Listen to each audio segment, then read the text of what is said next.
Okay, we are live with my co-host Alexandre Blanc and our esteemed guest James Azar. Welcome, James. Bonsoir, comment ça va? This is gonna Nice. this is gonna be Je super m'appelle fun. James Azar. Comment allez-vous, monsieur Alexandre? Ben, c'est excellent, ça va très bien. Me llamo Alexandre. Merci, y merci, español, merci. hablo español un poquito. So, vamos a hablar de la privacy.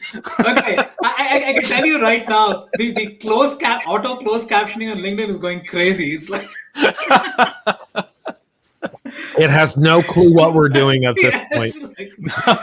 All right, this is going to be fun. So again, this is something that Alexandra and I cooked up about a month ago, and so we do this every last Thursday of every month, and it is really focused on raising privacy and security awareness for the average consumer. So that's kind of the whole show, and feel free to chime in with comments. This is going to be fun, but most importantly, I think what we want to have the viewers walk away with is a way to act and the way to be aware of what's going on. So I'm going to hand it over to Alexandre to kick it off, and then let's get going.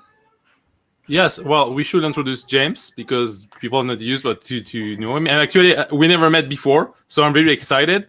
And we had an introduction discussion where I discover an interesting point. James is a master of his cyber security risk assessment and supply chain control.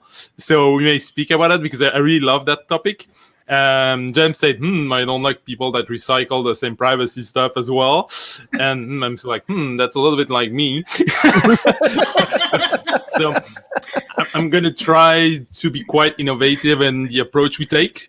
Something like that. So welcome, James. Happy to have you on board.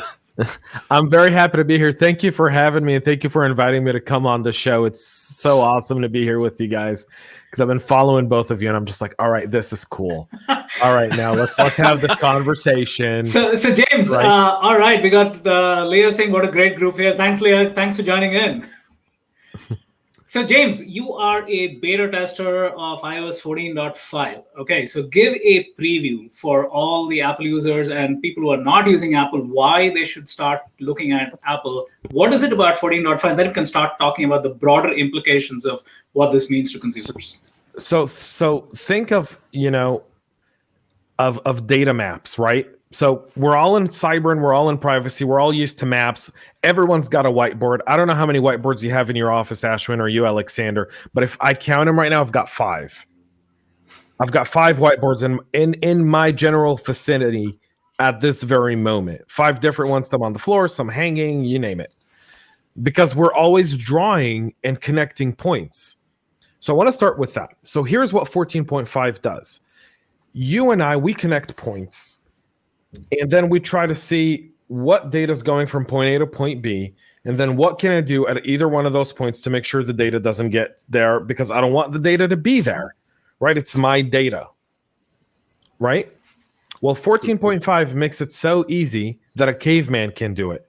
That's, a play over the insurance commercial, if you guys remember it. Yeah. I think it was Geico, right? Before that, they had like Geico, so easy a caveman could do it. It really goes so easy a caveman can do it, because what it does is it gives you what every app does in terms of data and cross-data apps. So Facebook, for example, is notoriously known for spying on you everywhere you go. Amazon does the same thing, right? Only Amazon doesn't do it themselves. Their buyers, the sellers on Amazon do it. So a seller on Amazon will have you see something on Amazon, and then he'll retarget you to go back to buy it from Amazon or their own website. So like what they'll do is there's a bunch of rules in Amazon. So you got to get them back to Amazon technically. But after 10 days, you can start sending them to your own website and giving them a different deal and a different proposal. And then you order it from their website, and then Amazon still fulfills it for you because of the Amazon fulfillment services. Right? It's a very kind of like the intertwines of how that supply chain works is very interesting. But 14.5 essentially makes it so that any human being can go into their settings, see, oh, I don't want Facebook to cross talk to any of my apps, and you turn it off. And now Facebook, the only data that Facebook has is the data of you on Facebook. And if you don't use Facebook, well, they've got nothing on you. And the only way Facebook makes money is by selling your data. So I want to say hi to our guest from last month, Ron. Welcome, Ron. I know you've become a LinkedIn Live expert too. I saw you and Alexandre today. Welcome. So I'm going to ask, turn it over to Alexandre and James again. Is this really, and I hate to use the marketing term game changer, right? But is this actually going to make the other N1,000 app providers and OS providers to expect to start doing the same thing because consumers start demanding that? Or is it kind of a flash in the pan over here and people go back to, oh yeah, default, accept all cookies, except I don't know what cookies means? So there's a big difference between cookies and privacy settings and data sharing, right? Mm-hmm. So we'll start with that definition. I think that for people who care about privacy, this is going to be a game changer in the terms of ease. So before you had to jump through a bunch of hoops and go into settings and then go online and go into your settings over there and disconnect. Like, they don't make it easy. If you ever tried to disconnect a subscription to anything, like, they make you jump through so many hoops to disconnect a subscription because they don't want to make it easy. Well, these companies don't want to make it easy from a privacy perspective either. Apple makes it easy because Apple cares about one thing. They want you to buy an iPhone. They want you to keep buying iPhones. They want you every year to put aside a budget, right, of $1,000. And every year you go and you spend $1,000 with Apple and you get the new latest iPhone. And you sell them your old iPhone, which in turn allows them to recycle that iPhone and, i.e., sell it as a refurbished phone or export it overseas, where they buy it from you for $200 and then they go and they sell it in Argentina for $250, $300, so that where the Android market share is at 90%, and they start to eat away at that market share with older versions of refurbished iPhones in those specific countries. So you have to understand the difference between what software companies like Facebook, Google have to what hardware companies like Apple. Apple cares nothing about our data. The only data they care about is how you use their OS, what problems you have in the OS, right? And that was one of the big things that Apple does. Now, are there privacy violations within Apple? I'd be if I said no, I'd be lying, right? There are Apple does collect some data, but they're never selling that data. And I think that's the most important part. It's not part of their business model. Even the Apple streaming service doesn't sell data. Unlike Netflix, Netflix is a huge data trafficker. Insane. Netflix makes more money off selling your data than they do. How do you think they make like these $100 million productions? Actually, I never knew that. Actually, so I didn't know Netflix actually sells their data. Yeah, Netflix sells data. It's a great profiling tool, pretty much like the Amazon Kindle. That actually is a profiler system. You know, Amazon Kindle, they actually collect the amount of time you spend on each part of the book, the amount of stuff you really read and stuff like that, and profile people with a psychological profile. And then they can sell the trigger from a marketing perspective. Getting back to Apple topic, true. Actually, Apple at first were a long time ago when the first iPhone came, the first abuser on privacy, because they did collect the location of people without notification. But this is right. It was for them to actually track and understand their user base more than selling anything. They don't actually sell the data. Now, I like the enhancement of the privacy setup in the new version that isolate the application. So basically, it's sandboxing your data, and you can safely use an app, and it's not gonna spill the data on another one, or it's not gonna be stolen from another application. So that's cool. I still have an issue with Facebook personally due to the manipulation program of the way displaying data a little bit. And I did quit the platform a few years ago. I avoided because I totally disagree with what they do on it. The behavior, the data, the manipulation program, and stuff like that. Now, there is also other way and means of tracking that Facebook use. And for sure, we thank to Apple with the modification that we're no longer able to track you, because you most likely, unless you wrongly log on the Facebook website through the browser, like Safari on the mobile, and then they will have a token to track you. with fingerprinting of the OS and stuff like that. But otherwise, it's going to be isolated. So only will remain the fingerprint of the system on the browser level. And that you cannot block it because, they correlate that information with the single sign-on they do provide. And actually, this is crazy when you think about that. Each website that allows you to sign with Facebook is collecting data on behalf of Facebook and track you and know what you do, because the single sign-on, it's a convenience, but there's strategical positioning, and that you cannot escape. So Apple is a great first step. I would hope, and I think they did already implement in the Safari browser the isolation within tabs of the browser. So the same way they did in application, it's enhancing this way as well. So it's a great move on this side. But so far, it doesn't fix the canvas fingerprinting of the OS. That's the advanced the CPU tagging of your machine with the deep decimal. There is a website, browserleaks.com, that show you all the unique signature of your stuff. So that's not yet fully integrated. Like Brave do that a bit, but I don't like. I do like to spread my digital footprint across multiple browsers because they all have pros and cons. Like Brave come with some privacy feature, but at the same time, it's the Chrome underlying OS. Yeah. So that's Google stuff. So I don't like it.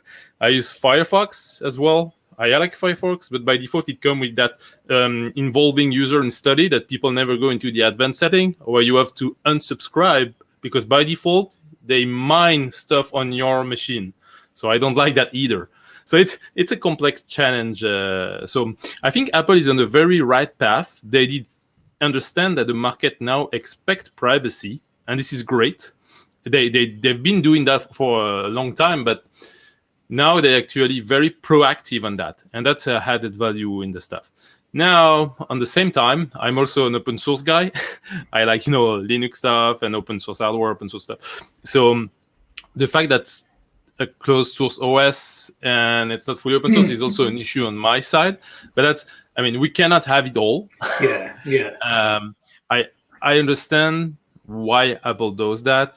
They want to make an OS that match the hardware, so they want to make sure that everything is going to fit, and they restrict that on the purpose of delivering high quality. So I understand the point, and this is very great because they do actually address a need. You want a quality stuff, and it works. I also have been impressed with the M1 new architecture of the CPU stuff they did. I admit I bought a MacBook Air, so I have one now. That's why your stream is going nonstop. No, actually, my stream is on a Linux machine. Okay. But the Mac. My goal was actually to have a machine that do not slow down. And I enjoy it very well. And also they did something good. They did not restrict any boot stuff, so you can install another OS. So it's a nice. They start to open a little bit, and I like it. So yeah. Well, So one question to both of you, right? Again, and this is just going back to psychology. I know, James, you referred to that before we went live. There's this mass migration, right? So every Tom, Dick, and Harry suddenly said, "Hey, WhatsApp sucks, and I'm going to move to Signal," right? And I don't know about you, but my Signal channel is all dry because 99% of the groups still exist on WhatsApp. So suddenly you have double the amount of application footprint on the mobile. There's this highly silent Signal users because half of their, or more than 90% of their peers are still on WhatsApp. So talk a little bit about that immediate, WhatsApp sucks and they're going to share the data with Facebook and blah, blah, blah, blah, and they move to Signal, but then Signal channel is quiet. So what sorts of things do you think will actually help people to not just do this kind of a trigger happy move, but understand the rationale behind it, and also in this case advocate and actually like you said, Alexandre, turn off Facebook, actually delete your freaking WhatsApp account, so you're not even showing up there. So you want me to trigger? You want me to trigger everyone? Yes. You want me to trigger? It's going to take Donald Trump. Okay. And I'll explain. Let's rewind. Here's what I'm gonna. It's gonna take the Donald Trump effect. Okay, not Donald Trump himself. I call it the Donald Trump effect. I'm doing a whole chapter in my book around it. It's called the Donald Trump effect. So here's what the Donald Trump effect is. Go back to 2015. A few months before President Trump at the time declared that he was running for office, what did we all say about Twitter? What a shitty platform. They're not making any money. Jack Dorsey was on his way out. Yeah. Right? They couldn't monetize. No one wanted to be on Twitter. It was stupid. Everyone was on Facebook. And then came Batman in Orange. And Batman in Orange came, and people were like, and all he did was tweet. Hey, I have orange too. So, okay. Just to be clear. But then came Trump, and then Trump went all Twitter, and he made Twitter what it is today. Without Trump, Twitter would be a dead social media platform. It'd be trying to find itself. It'd probably try to evolve into, kind of like a slash Instagram, maybe. Totally, You don't know. Jack Dorsey was literally fired by he was about to get fired by his board. They were about to get bought out by the Saudi prince at the time. Like, there were some serious things going on at Twitter. So what's it going to take? It's going to take the Donald Trump effect for people to go from WhatsApp to Signal. And that Donald Trump effect is essentially, how do you get people to quit something and go to something? Because what happened when Twitter rose? Facebook dropped. Facebook became an old man platform, right? Yeah. Like, how many of you have kids? How many of your teenagers have a Facebook account? But they don't have Instagram, but they all have Instagram. They all have Twitter. They have Snapchat. Yep. Right? And Facebook became kind of like an adult platform. It became like, who's on Facebook? My grandma. And she's always posting these weird things on Facebook. Right? Grandma and her weirdness. Right? So that's what we're seeing here. And that's what it's going to take to get people off of WhatsApp and into Signal. Is there's going to need to be some sort of the mass migration that we talk about early on was what I call an emotional reaction to a privacy problem, to an overall thing. But the thing about emotional reactions is how many we all get upset. And then a few minutes, a few hours, short-lived. We're not upset anymore, right? We were like, okay, life continues. Yeah. Now, I'm off of WhatsApp. I did a live last week, I think, on Friday, where I said I've been off of Twitter and WhatsApp for over 30 days, and I couldn't be happier. My life is so much better. I'm happy I don't get all the WhatsApp notifications. Do you know how my productivity has increased? Oh, yeah. It's unbelievable. The same. I think I did quit. I did quit Facebook many years ago. And another thing, I'm very active on LinkedIn, but I did something. I don't use it. I have an iPhone for the work side, but I have a custom Android build for my personal phone. But I build it myself. It's homebrew stuff out of Lineage OS. And I don't run any Google stuff in it. So there is no push notification, no background services. So I don't have any notification. No email notification, no LinkedIn notification. That would go crazy because I have so many that I would not be able. And you know what? The day I did that switch, because before that I had a regular, I had that one too, the 60 with the slide and the keyboard. So I had one like that. And when I did switch off that stuff, it has been a relief and taking control back of my timeline in my day. It doesn't mean I spend less time on the LinkedIn network, on the news, etc. But I decide when I go there. I don't have this bling or vibration notification. And I have Signal, as many of you. So Ashwin, my Signal is kind of more active because I don't have WhatsApp, obviously. Mm-hmm. And there has been an account attached to my phone number because there was a test once. So if you dig for me, you may see me, but I'm not there. And so my friend and security people, we are exchanging on Signal.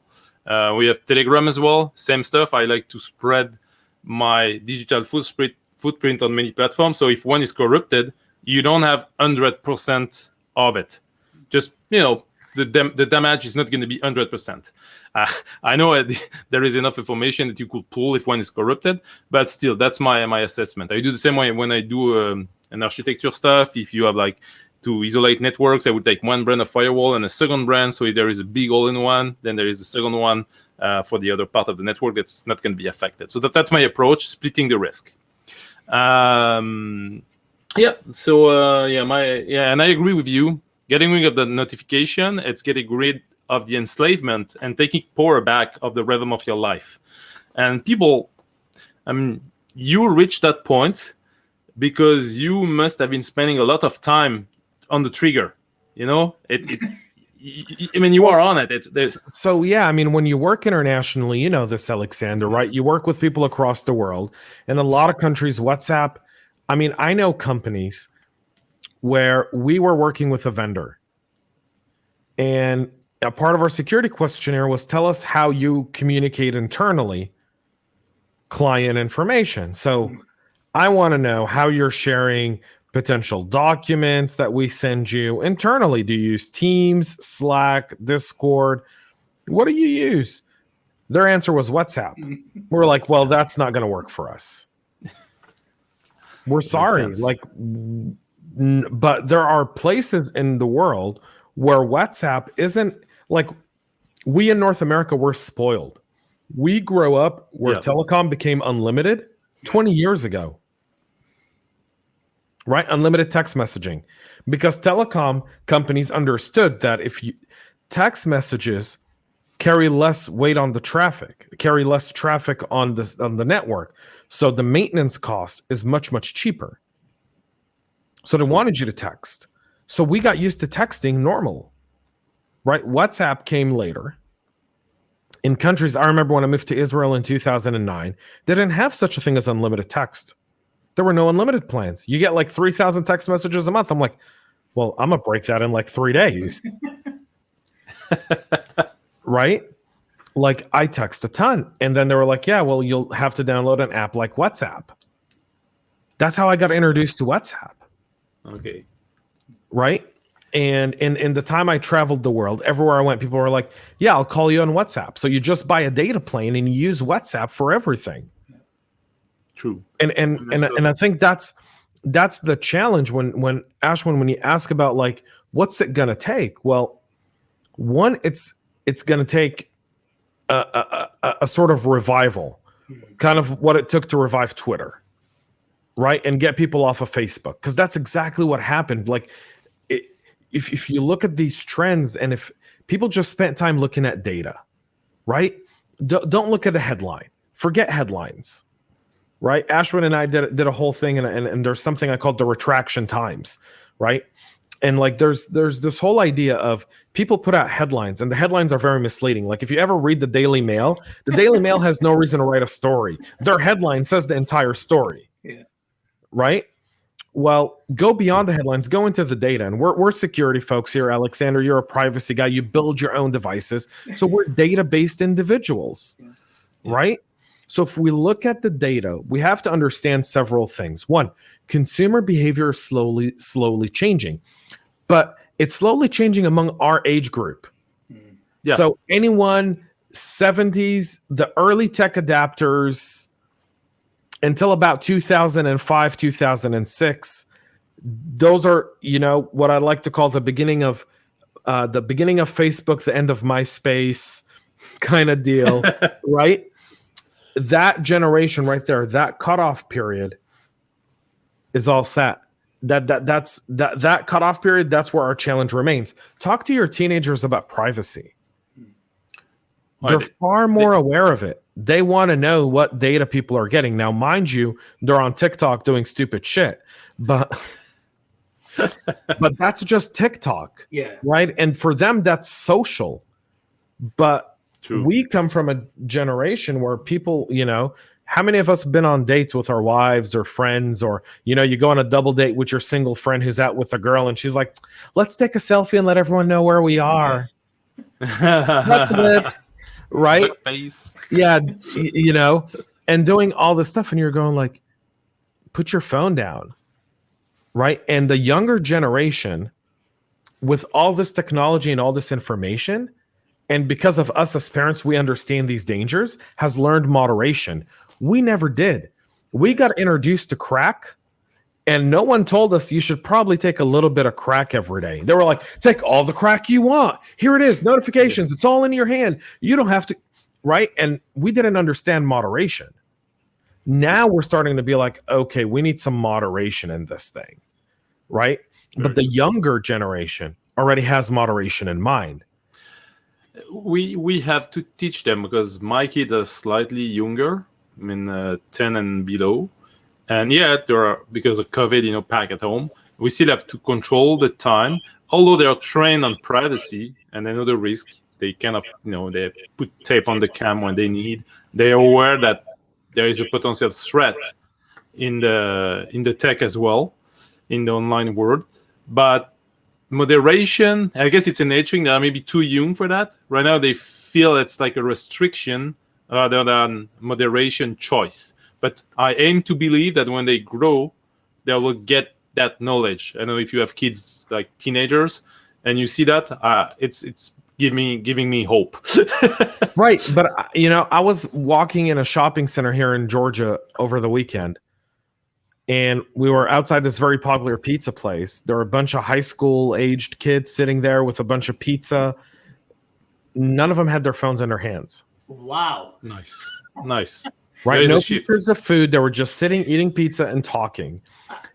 Yeah. And a lot of it is also probably because of COVID, right? People are just coming out of that. Now, there's one thing I wanted to kind of pose to both of you, because this is something that has been troubling me for a while, right? Which is really the, and again, going back to WhatsApp, just for continuing the discussion, which is this whole concept of disappearing messages. And these are tech buddies of mine, right? People who freaking build this stuff. Oh, the messages have disappeared. It's like, what world do you live in? For you and me, the messages have disappeared. It hasn't disappeared for WhatsApp backend, hasn't disappeared for Facebook, it hasn't disappeared for data brokers behind it. So again, I mean, at what, and yes, let's say even if the consumers become more aware, right? It's saying at what point do companies have to step up, like you mentioned, Apple, to really say, you know what, we're doing a huge disservice. We're giving a freaking feature like this, which actually serves to deceive. So the idea of erasing messages was very interesting. And if we go back, there's an app called Wicker. Do you guys remember Wicker? I've heard of it. I've never used it. Yeah. So Wicker was an app that started around the time Snapchat came out. So it's about 6 years old or so. Mark Cuban was one of the investors in Wicker. And I remember he brought it up on an episode when I used to watch Shark Tank, the first few seasons. He brought it up and he said, we actually delete the servers. So we actually delete the messages. The messages erase themselves every 24 hours and the servers reset every 24 hours. And that's how we keep our service free. We don't have to increase server storage space or nothing. We just delete everything and, everything is gone. So Wicker tried that and consumers didn't like it, right? That's why it never picked up steam. Now the military loves Wicker. So very interesting. The Wicker has now become a kind of a communication platform that's compliant with CMMI and CMMC and is being explored by DoD. And, they use military-grade encryption, because military-grade encryption is not AES 256, right? It's military-grade, which is AES 256. I was seeing you coming on that. Right? So they use military-grade encryption. By the way, if you ever want to make it into my inbox, don't use military-grade encryption in any of the emails you send me. What a great way to end up in my spam and forever be banned. I wrote an encryption software for the military and the secret services, and I'm telling you, military grade is overrated. Well, what does the military have in encryption that we don't have? Where does people think the military invents stuff? And I'm like, yeah, you guys obviously don't understand how governments work. Here's how this works. People give money to the military. Military comes to private companies and says, I need this. Private company that sells you this says, I can sell you this. And the military goes, wonderful, I'll buy it. And they buy it. And you buy it. And guess what? You both have it. Yeah. And even the military it's more like, we're going to review it for 5 or 10 years just to make sure. So I'm going to show what Mitchell Cohen was saying, right? It's like it was changed for marketing. It's like, oh, you got military grade encryption. That's my friend Mitch. Mitch is amazing. We're working together. I'll tell you what it is. It's somewhat. I want to be that fly on the wall when the marketing manager went to like this company with encryption and goes, "We sell to the military. We can say military grade encryption on our marketing." And people looked at that person and went, "Oh my God, you're the second coming of the Savior." Yes, put it on every banner, put it on every landing page, put it on our website, put it on brochures, put it on our stand-up banners, put it everywhere. So coming back, so how does so again, James, and again, Alexandre, the whole idea about the average person saying, okay, I sent something to Alexandre and then it disappears. And yeah, you mentioned, whether Snapchat started it, whether now WhatsApp has picked it up, and this just continues, right? So what's the end goal over here? So people should know that the convenience is just for the end user that is supposed to disappear, but it doesn't disappear from the log, the track, and the recording of the in-between stack ever. First things, regulation and mandatory reporting and logging for the law enforcement. That's one thing. Second thing, when someone receives a message, we all have 1, 2, maybe 3 of these. So I can easily take a picture of the screen of the other one. So disappear once. But by the way, when we talk about, Clubhouse, right? And some of the leaks that go on, because I know, Ashwin, you wanted to talk about Clubhouse a little bit, right? And Clubhouse says, well, we don't record any of the stuff. I go, how hard is it for someone to play this? I can go very, very old school. There you go. And this was not pre-planned, by the way. This exists. You can there's a Telegram bot that actually records any room that you want. Now there's an ecosystem because of the popularity of Clubhouse, but yeah, go ahead. I was going to go more old school. I still have one of those old tape recorders. I can put that with the cassette tape next to my phone and have it record the entire conversation. Military grade cassette tape. Yes. Military grade. That thing would survive a nuclear war. I will tell you that much. When everyone's iPhones don't work because of a nuclear explosion, I'll still have tunes thanks to my cassette player. You can thank me later when I'm on the AM radio waves playing, the Beach Boys. But you mentioned something I think that's so important that people fail to realize, right? It's like, hey, it's dissipating message versus this analog to digital translation, whether it's a third-party device that's actually capturing stuff. So ultimately, I think what's the key takeaway for an average consumer? So like anything that you say, anything that you see, even if you go to a friend's house, his or her Nest or whatever is, so it's like, do you have to be paranoid all the time? It's a risk assessment, like I was saying at the beginning. No, you should know who listens to your stuff and yourself decide if you accept this situation and who you want to listen to. And then you pick your stuff accordingly. Because as long as, and as soon as you have technology in it, you don't, it's going to leak in a way or another. So it's just about who's listening. So choose your audience according to your lifestyle. We were speaking because I was raising the point about the Clubhouse thing. It has been stated in the paper it was a Chinese military operation, and anything you say on that is going to be recorded, and your voice footprint will be used against you if you go to China. So James was saying, I don't care, I will never go to China.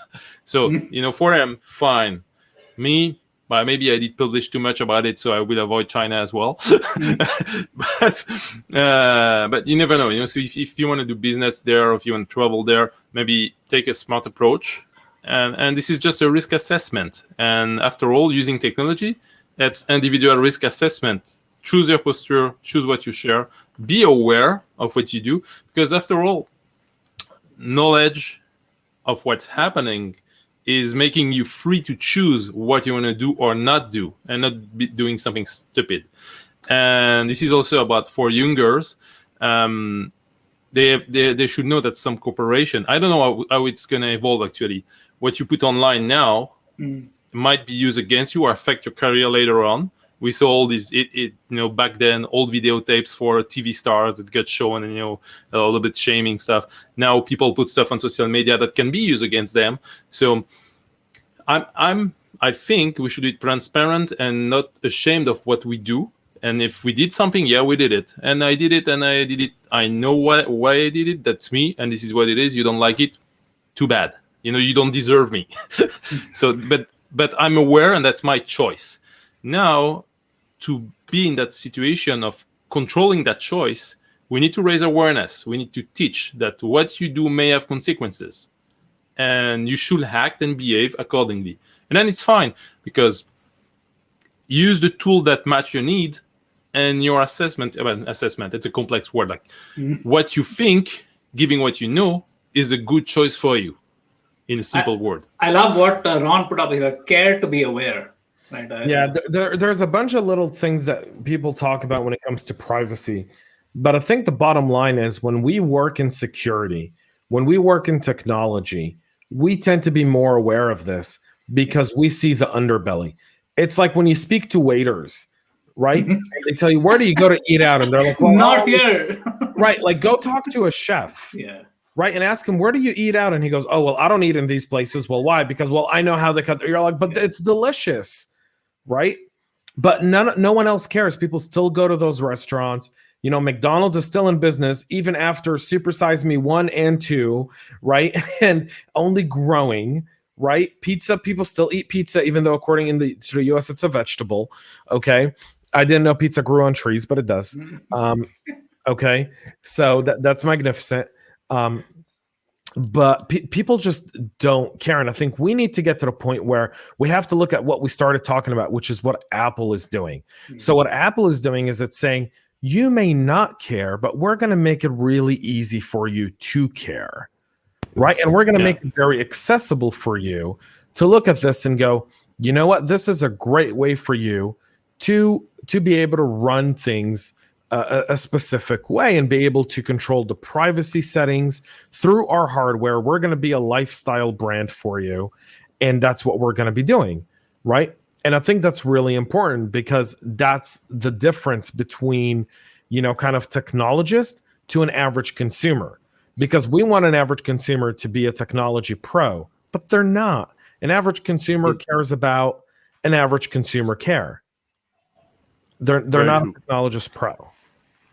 Yeah, it's amazing. And bringing that as a convenience and easy, so it's understandable, and actually even better if it's privacy by design or by default. And then if you want to share, then it should be easy, but you should be aware.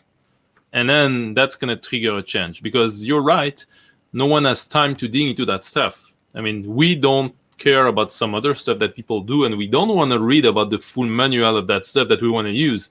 So we should not expect people to read into the fine prints of what we recommend to use, because we don't like to read manuals, and unless it's right. Contract or something.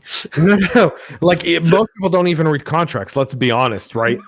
So, the only thing you read in the contract is how much are you supposed to pay me, how much notice before you cancel it, and what's and what's the liability clause, and everything else you don't really care about unless you've got a lawyer on staff. And that's just whenever someone tells me I'm reading a 12-page contract, I'm like, right.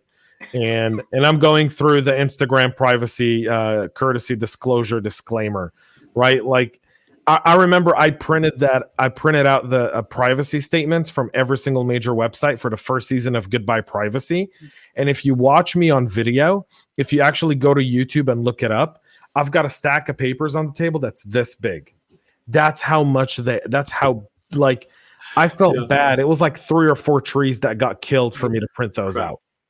Yeah, those are the lawyers speak. I think this is the summarization is awesome, right? I think the awareness aspect of do what you're doing. I love the care to be aware piece, but also I think the way we've highlighted both what the manufacturers or the producers are doing, and Apple is leading the way, but also I think consumers have an equal say in terms of how they choose to act. And like you said, Alexandre, just the ability to say, okay, this is what I'm being offered, but privacy by design, and then I opt to have my contacts have access to my photographs. That's an opt-in. Right? So. But there's a consumer education period, right? So you've got to be able to understand that consumer education, and I think that comes also from a security perspective. Think of a lot of us that have been living security for a decade, right, or more. We understand, like, we will never connect to free Wi-Fi at an airport. We just won't do it. Yeah. Right? We turn off Wi-Fi and Bluetooth the moment we leave our homes. Right? We're on LTE and 4G or 5G or nothing. Yeah. Yeah. Right? Plus VPN, plus Yeah, exactly. Plus VPN, plus all these different things, right? It takes consumer education to get VPN. Think of the popularity of VPN over the last 3 years. Yeah. Right. But how long has it taken for VPNs to become that popular? Yeah, and also true. And also the way it became popular is not, I guess, for the good reasons, because it became popular, to watch Netflix from another country, or and because when I say VPN, it's like I want a trust tunnel encryption between a safe outgoing point that I control. I don't want a VPN to a third-party server in a country that I don't know about the laws over there. That's a point I highlight often. You pick a VPN to choose your data to be out in a country that might have a law that say we're gonna cut your hand if you speak about cheeseburger, because you don't know the laws. What country cuts your hand over cheeseburger? Because I'll tell you something, in Israel, cheeseburger is not kosher, but no one will cut your hand for killing or eating a cheeseburger. So I'm just hey, let's ask Alexa. She'll tell us, or he'll tell us.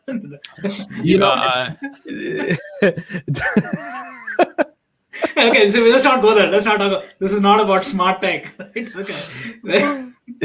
But Alexander, you bring up a wonderful, magnificent point, which is when people use VPNs and they use free VPNs, understand whatever is free, someone's like people who use WeTransfer for business purposes and they use the free version of WeTransfer and they go, well, I had someone once send me their source code in WeTransfer.